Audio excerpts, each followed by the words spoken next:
ఉత్తరాది మఠాధిపతులు శ్రీ సత్యాత్మ తీర్థ స్వామీజీ ఆశీస్సులతో గత 2 రోజులుగా జరిగిన లక్ష శ్రీరామ భవన హోమం దిగ్విజయంగా ముగిసింది. స్థానిక గోడారిగుంట జర్నలిస్ట్ కాలనీలో వేంచేసి ఉన్న శ్రీరామ సహిత సత్యదేవ మందిర ప్రాంగణంలో శనివారం లక్ష శ్రీరామ భవన హోమ కార్యక్రమం ఘనంగా జరిగింది. తొలుత మధ్వసభ కమిటీ అధ్యక్షులు రాచూరు రాఘవేంద్ర స్వామి దంపతులు స్వామివార్లకు ప్రత్యేక పూజలతో కార్యక్రమం ప్రారంభమైంది. మధ్వ పురోహితులు యాదగిరి మధ్వేష్ ఆధ్వర్యంలో గత 2 రోజులుగా లక్ష శ్రీరామ నామజపము హోమము కన్నుల పండుగగా జరిగింది.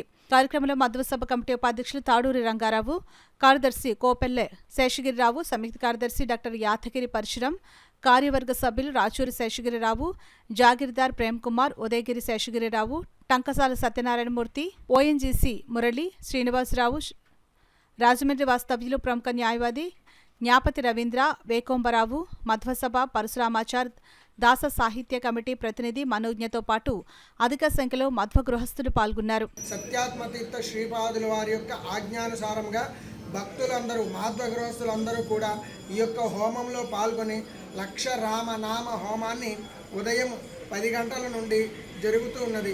ఈ భగవద్భక్తులందరికీ కూడా ఆ గురువులైనటువంటి వారు శ్రీ సత్యాత్మతీర్థ శ్రీపాదుల వారి అంతర్యామి శ్రీమన్ మూలరామచంద్ర స్వాముల వారి యొక్క విశేష అనుగ్రహము కలగని అని, అలాగే నిన్నటి రోజు ఇవాల్టి రోజు లక్షరామనామ జపము కూడా భగవద్భక్తులందరూ ఇక్కడికి వచ్చి చేస్తూ మాకు జప సంఖ్యని వాట్సాప్ ద్వారా కూడా పంపడం అనేది జరిగినది. శ్రీకృష్ణార్పణమస్తు. మనం ఎంత అదృష్టవంతులు అంటే మనం నివసించినప్పుడే, మనం జన్మించినప్పుడే ఈ రాముల వారి యొక్క పునఃప్రతిష్ఠ జరుగుతుందంటే మనం అందరూ దైవభక్తులమే. దేవతాంశల అనుగ్రహం లేకపోతే, మన గురువుల యొక్క అనుగ్రహం లేకపోతే ఈ విశేష కార్యక్రమం జరగదు.